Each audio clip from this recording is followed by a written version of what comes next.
lot of kitchen nightmares, and more specifically, Gordon Ramsay on this channel. Where's the lamb sauce? I'm usually not someone who enjoys watching reality TV because I don't like watching petty arguments. It's like Twitter come to life, but with more attractive people.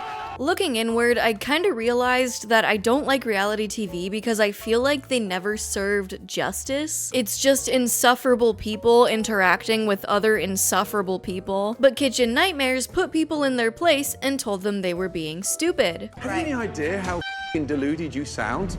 What? So with the similarities between Kitchen Nightmares and Bar Rescue, I've been asked to cover the show a lot. And with my extensive background in Gordonomics, I'm prepared to examine, compare, and contrast Kitchen Nightmares with Bar Rescue. So tell me if you've heard this one. A guy walks into a bar, starts screaming. There's horses shitting, alcohol is on fire, the kitchen is on fire, the owners are alcoholics, and there's pirates. I had never seen Bar Rescue before this, besides Andy King's YouTube channel where he's covered the show over 10 times so far in a year. From my understanding, it's about the same premise as Kitchen Nightmares, where a guy walks into a bar, starts screaming, and tries to help the place do better so they can start making money and get out of debt, and not cause food poisoning to the local population. So I asked you guys on Instagram to tell me what episodes I should watch. And you guys said things like, there's one where a guy takes a shower using the sink. Can you just include a 2-minute compilation of him saying butt funnel? I'm not kidding. The butt funnel. Butt funnel. The butt funnel. A butt funnel is a simple 30-inch opening to access a dance floor. I'm guessing there's a few marriages out there that started at a butt funnel. That's what a butt funnel is. Butt funnel. The one with the pirate bar, O-Face bar, spirits on bourbon because I actually got to go to that bar and it's one of the few success stories. The one when the guy brings a legit horse into the bar and it shits on the floor, LMAO. So that kind of gives us a bit of foreshadowing to how absurd this show gets. And I couldn't pick just one of these suggestions to go with. So I did the hardest part of my job and sat down and watched all of your top suggestions, as displayed by this timeline. Oh my god, oh. I found something really important in the closet before the video starts. Oh my god, it's my desk mats! They're out for everyone! The link is in the description. You can go to gabibelle.shop. They're available for only a limited time. So once they're gone, they're really, really gone. Each design comes in 2 colorways. We got pastel and a bold one of each one. These were intricately designed by real artists. This is my very first merch drop ever too, and I wanted to do something unique. Even if you're not a fan of me, or you know someone who might like this design, they don't have to know who I am. I wanted to do merch that, you know, like if you know, you know. But if you don't, that's cool too, because it's still a cool looking thing. So make sure you pick that one up. Again, it's a limited time thing, so make sure you get one now. Alright. Toodles. Now this show may be similar to Kitchen Nightmares and expanding on its formula, but Jon Taffer, the star of the show, really carves out his own identity and becomes his own Gordon Ramsay of alcohol. In other words, he's kind of like the LeBron James of rescuing bars. I knew this show was gonna be a banger the instant that the show literally opened with this sound effect. This is the very popular pirate bar episode with the bar called Piratz Tavern. This isn't just any bar, it's a bar. I don't know why you'd spell it like that, also I can't read the sign. They cosplay as pirates, and as they're introducing the co-owner, husband, and chef Giussiano, he sets something on fire and the co-owner and wife Tracy stands there telling him there's a fire with zero urgency. Fire in the hole. There's a fire over there. Hey, there's a fire. Fire in the hole. Fire in the hole. Fire in the hole. My leg. The first thing after the intro in every episode is Jon Taffer and a friend doing recon, short for reconnaissance, which means military observation of a region to locate an enemy or ascertain strategic features. And it shows because they run these graphics like they're about to catch and then they're gonna.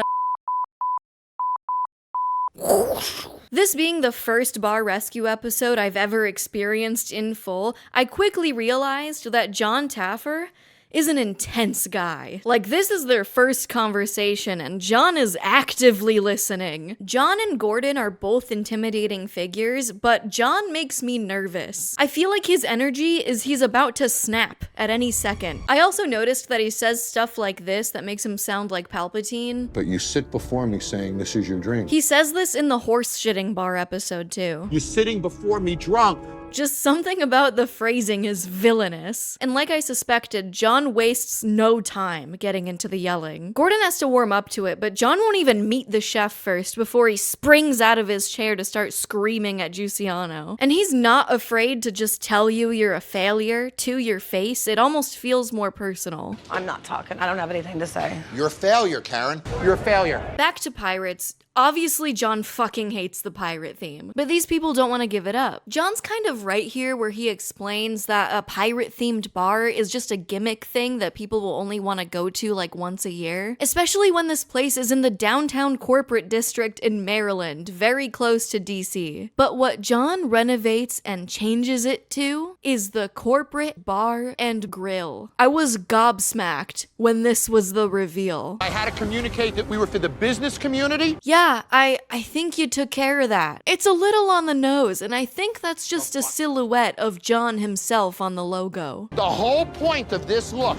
is to get those business people to walk through this front door. The last thing corporate employees probably want to do is go to a corporate-themed bar after working their corporate job. This was a controversial episode according to people online because corporate bar and grill was an obvious slap to the face to the pirates, when in other episodes like Angry Hams, John keeps the general theme of the bar but tweaks it to make it better. But the owners immediately reverted the bar back to piratz, and Tracy continued to live in her mom's basement with her husband Giussiano. This happens all the time on these shows where they just revert back to their old ways after they leave, but in this one, after the show, they not only reverted back to their old ways, but they filmed and posted a video of them taking down and burning the corporate bar and grill sign. Bind him, tie him to a pole and break his fingers to splinters, drag him to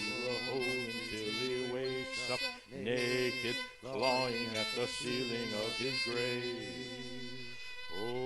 Like, holy shit. They then sold all the items from the makeover and then supposedly spent 60 grand to get the bar back to piratz.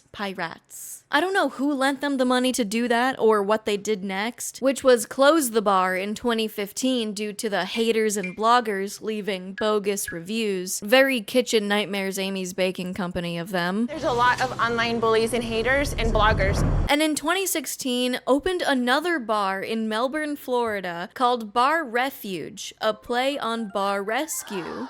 If you were tired of people harassing you from the show, then this maybe would have been a good time to not pick a new name directly related to the show. Honestly, Florida would have been a way better venue for a pirate-themed bar. It at least makes more sense than the Washington, D.C. metropolitan area. But that's not all, because in 2017, the owners Tracy and Giussiano got arrested in Melbourne at the same time for DUI and battery. Makes me wonder what string of events could have happened. And then they sold Bar Refuge to new owners in 2018. So regardless of John's wrongdoings here, in general, it really seemed like these people were not fit to run a business, which you'll see is the case for so many of the failures on this show and others. Like in the next two episodes on the timeline, respectively Horse Shitter and O-Face, the owners just like to drink, and you know, they might not be playing pirates, but they still treat their businesses like playgrounds. The first 5 minutes of the horse episode, we're bombarded with so much information. This one takes place in Arizona, the owners constantly drink, their 21-year-old daughter runs the place, and they allow a motorcycle burning rubber inside. In an enclosed space with food around it with carbon monoxide, that engine is running. This guy's burning rubber inside the bar.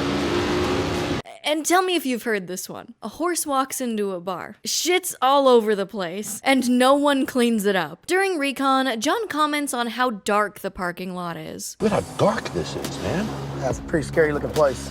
Look at the bushes over there. I mean, somebody could be hiding in those bushes, Russell. You jump out of your car, they'll kill you. I mean, there's no women would come here, ever. And we get a surprisingly accurate depiction of what goes through most women's minds when they go anywhere. Coming from John. He's kind of a feminist. Although another thing is John pulls out the iPad as if he knew that the motorcycle bit was about to happen. I'm starting to think that some of this is staged or recorded after the fact when they got footage. A horse took a crap in the middle of this bar tonight, and they didn't even clean it up. So true. After recon and yelling, John usually brings in experts into the bar to train the staff. And this dude, Russell, makes me feel like I'm at a hibachi place, the way he's performing. These owners were really good about it, stayed sober, got help, and things were looking really optimistic at the end of the show. On the return episode to check up on how they're doing, Donna, the wife, has separated from Scott because Donna has been doing better, apparently, with her addiction. And Scott didn't quite meet her there. But that's not all.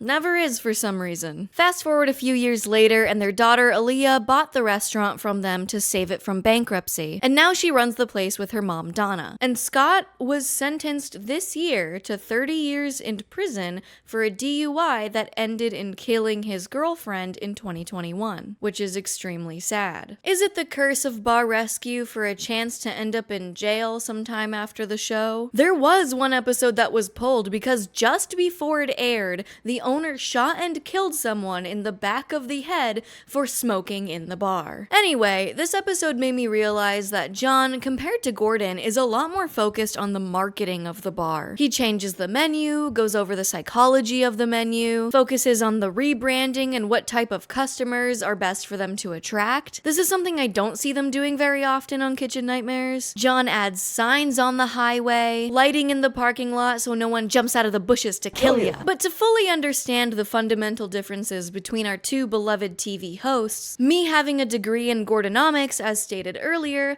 I needed to call an expert on John Taffer. Peeing and farting and shitting. I knew it. Andy. I've brought you here today as our resident John Taffer expert. Now, you've covered 10 bar rescues on your channel. So with that in mind, we're gonna compare and contrast the two giants, Gordon Ramsay and John Taffer, each of their respective fields in knowledge. They are like the, that now that I look at them, they are kind of like the veggies from VeggieTales. Yeah. Would you say that John Taffer is the LeBron James of rescuing bars, perhaps? Obviously, yeah. I mean, sure. Are you making a Gabi? What'd I tell you? That was the move that made LeBron cry. Let's start easy. I think our first main difference is where they're from. Did you know that Gordon's actually Scottish? He is, but for this case, the UK is close enough, isn't it? Do they not have their own... Let's make fun of the Brits instead. Yeah, I feel you. Gordon came first. Sure. So he's maybe we can throw on Kitchen Nightmares. Okay. Yeah, right. I'm typing with one hand. And obviously, we're gonna have to do Bar Rescue. John Taffer can also be credited with creating the NFL Sunday ticket. Is it the Sunday or the Monday ticket? Is that true? NFL Sunday ticket, John Taffer. Instrumental in the creation. I had no idea. I think I'm just way more scared of John as a person. Really? You know what? I think at heart, as much shit as I give the guy, I think he's a sweetheart. He really seems like he loves his wife, too. Loves their wives. Oh, okay, good. Right, that is something that they have in common. Right now, we're making them look pretty good. I mean, we can look at some negative aspects. We can look at some negative aspects. I did write down some notes. So what I noticed, I watched an episode of Kitchen Nightmares last night after an episode of Bar Rescue to directly compare. Good idea. I noticed that Gordon actually likes to crack jokes. He'll criticize stuff, but he usually cracks jokes under his breath as he walks into the restaurant. Yes. Shit, it's for sale. No, that's an early bird dinner menu. $14.95. Fuck me, it's cheaper than a sub shop. The decor matches the clientele. Drab, fuddy-duddy, yeah, and seriously old-fashioned. I feel like I've come to see my granny in a retirement home. Oh my God, is that a baby? Yes. I mean, they say that there's never an ugly baby. I think I've just found one. I have actually picked up on that in some of the Hotel Hell episodes that I've watched so far. It seems like his first motive, his first mission, anytime he gets anywhere, is just to start firing off quips. John is not a very big quip guy. You're just kind of waiting for John to, scream the first thing that comes to his mind, right? That is the first thing I noticed. Yeah, John just starts yelling. One thing we know about Gordon that's different about John is that Gordon has two very distinctive sides. He has his beginning of the episode nice side where he's just getting to know people and making jokes with the audience. And then, he starts getting a little bit more, hard ass as the episode goes on. And I am absolutely fucking gobsmacked. John just goes balls out the entire time. He does go balls out the whole time. A horse took a crap in the middle of this bar tonight, and they didn't even clean it up.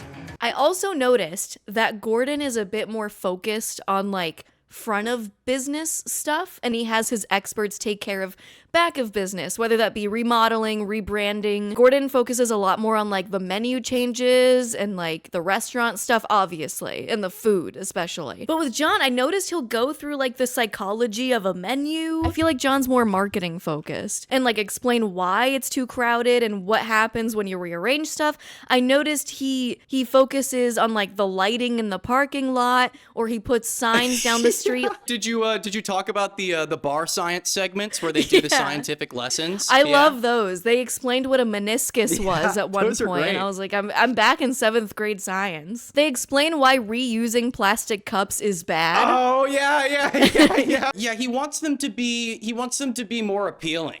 That's his overall goal, I feel like. If the people go inside and the service sucks, at least they're pulling people in, right? The Resurrection cocktail is unique in its flavor, but it's also unique in color. Every cocktail on the street is green or red, except ours. The Resurrection is blue. When it walks down Bourbon Street, everybody's gonna know where it came from. Well, now we're really finding the differences, but where do these guys converge? You know what I mean? Where do they meet? They meet in reality TV. They love the drama. They're good at bringing the drama. They make you feel like they're really trying to help, at least. Yeah. They love transforming businesses. Dude, O-Face was crazy. And half of the people in that episode were criminals.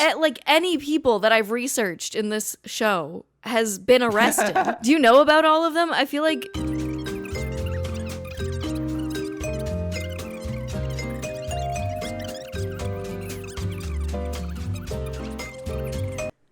So he's in jail right now. Yeah, he should be. I hope so. Every single thing I've researched has decayed into someone getting arrested. Are there as many criminals on Kitchen Nightmares? Because there's definitely some, but is there this many? There can't be. There can't be. Is it just the type of people that own bars? I was going to say, I feel like as a bar owner, you're more predisposed to be that type of violent. And maybe John's the right type of guy to handle that type of person. I mean, he's a pretty big guy. You know what? They're both big guys. Oh, the only difference with Gordon is he's the only one that shows his ass a lot. True. He likes to show butt, and I feel like that really helps the audience connect with him a bit more. Yeah. I mean, he's a cheeky guy, I feel like this is a good Wow, I don't know that we accomplished much, but we definitely we have something here. I didn't have very many notes. Look, 20-minute conversation. This is productivity. Okay? This is great. Yeah, I feel like this is great. We should publish this somewhere. Created Sunday NFL ticket, shows butt. Shows butt. Marketing cracks focus, jokes. I like how you spelled jokes. that. Love it. All right, guys. Thanks for having me on. Thank you, Gabby. Now it's time to go back to a classic. The very first bar rescue episode I ever covered, the O-Face bar.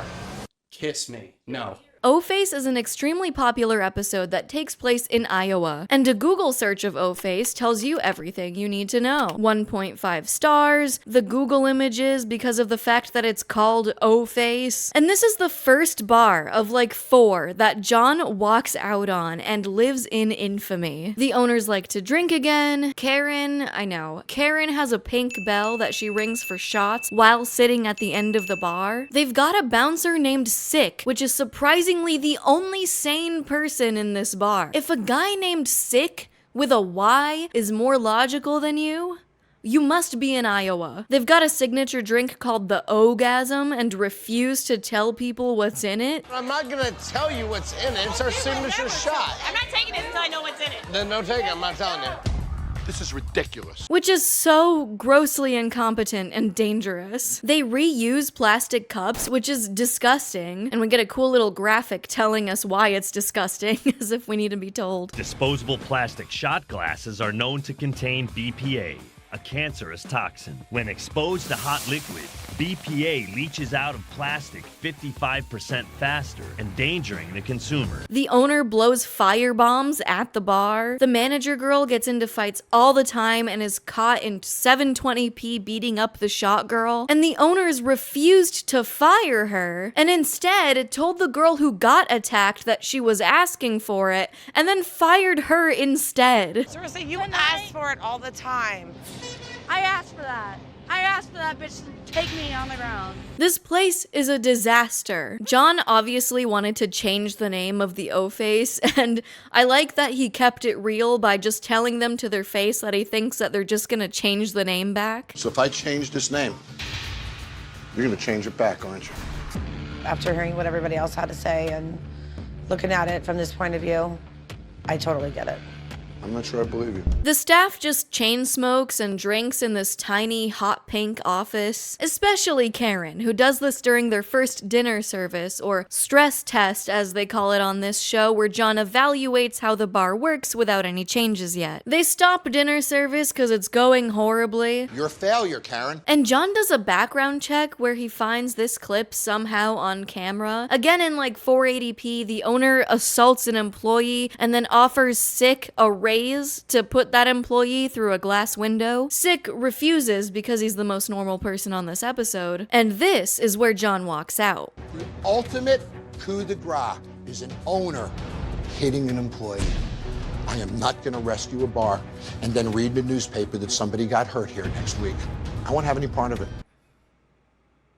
Can you guess what happens next? In 2016, the owner pled guilty for attacking a woman, to put it lightly. This clip might have been staged in part of their audition tape, according to an employee, but this part wasn't. Also, apparently, according to all the employees there, the pink bell that Karen used was faked. There was a bell that existed, but it was never used until the producers encouraged it for the episode. Ha! Wow, so that episode was disgusting. I would much rather eat dog food than eat there. Literally. Like Sundays for dogs. The air-dried, human-grade ingredient dog food. You guys know Opie. She's kind of famous around here. Well, I've been switching her to Sundays for dogs. Usually with healthier dog foods, they require refrigeration or prep, but Sundays doesn't, which makes it super easy and convenient to store. It's 90% meat, 10% vegetables, 0% that's not what it says, and 0% synthetic nutrients. I've been cooking Opie fresh food as well, so Sundays for Dogs has really been nice to either mix in or even use as a topper. So I'm partnering with Sundays for Dogs to get you Girl Boss Gaslight Gatekeepers 50% off your first order. Just go to sundaysfordogs.com/Gabi or use code GABI at checkout. Again, 50% off your first order with the link or using code GABI at checkout. Now let me tell you a story. Fuck, hold on.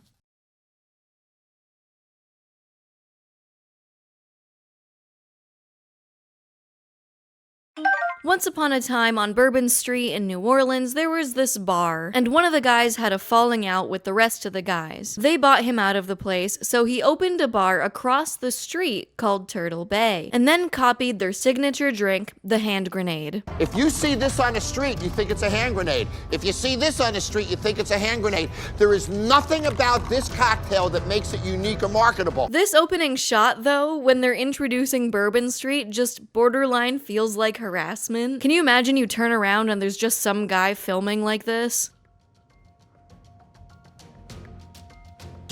What the fuck? I'm just filming B-roll for a video, for a show. I'm just filming B-roll. You don't have to run, ma'am. It's okay. Get away from me.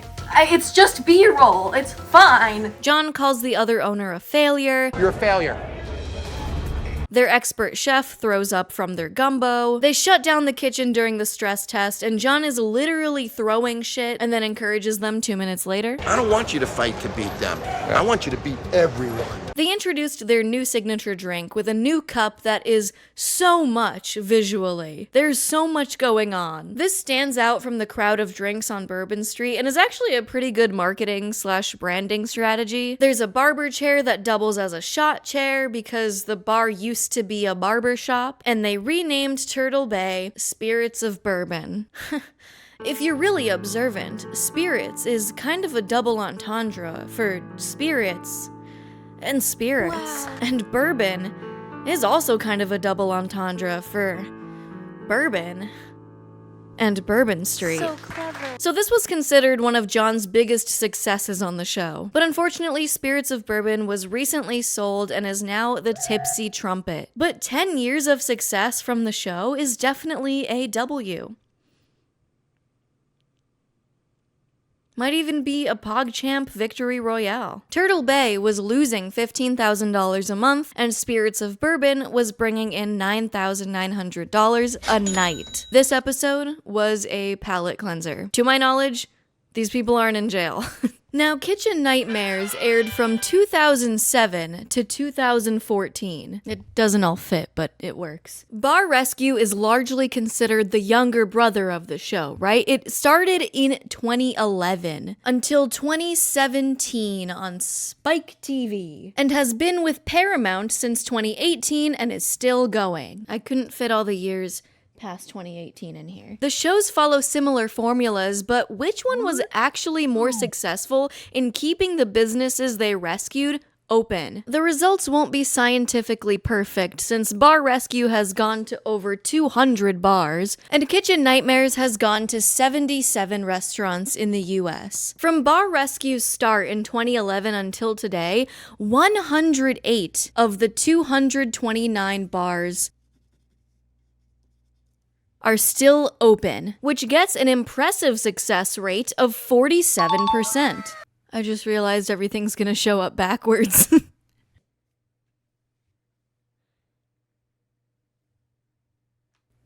We're just gonna flip it. On Kitchen Nightmares, only about 15 of the 77 restaurants are still open, which gets a less impressive success rate of 19%. Any establishments doomed to fail from the start staying open is a success, so this still deserves credit. But bars and restaurants are a bit different. Now, I don't have any hospitality experience, but I feel like restauranteering is a bit more intricate and a bit more difficult than bar-orienteering. Alcohol also has a much higher markup than food, which might make it a bit easier for bars to climb out of debt than restaurants. Also remember that Kitchen Nightmares is an older show, so businesses have had more time to fail. The latest episode of the original Kitchen Nightmares happened 10 years ago, and Bar Rescue is literally still running. So some of these bars are still like 1 to 2 years old.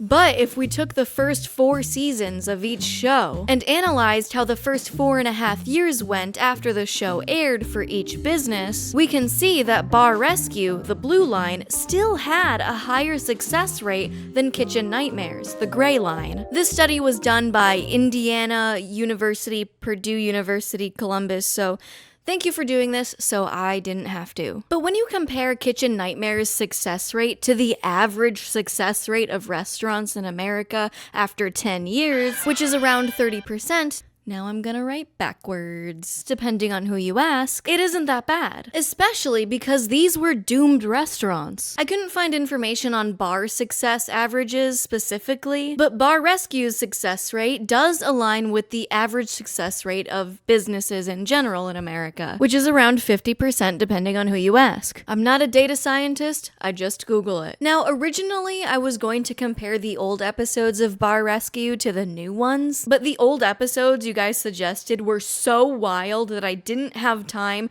to cover a new one to really get the full picture of the show. I've heard in the new seasons there are episodes without John Taffer, and they'll be using guest hosts to reduce the amount of John that we get. So I'm really glad I was able to cover Bar Rescue episodes within the same timeline that Kitchen Nightmares was originally airing to really cover this period piece. As far as I know, John Taffer is Bar Rescue, so I don't know how successful it would be without him eventually, if that's what they're trying to do, like wean him off. But at the same time, the show's been airing for over a decade as well, so if I was him, I'd be tired of it personally. If you enjoyed this video, be sure to subscribe for a chance to win a free Cybertruck and also a PS5, maybe even free Bitcoin. Who's to say? You won't know until you try. Don't forget to check out my desk mats. Link is in the description. Again, they are limited time, so once they're gone, so make sure you get one. Okay, bye.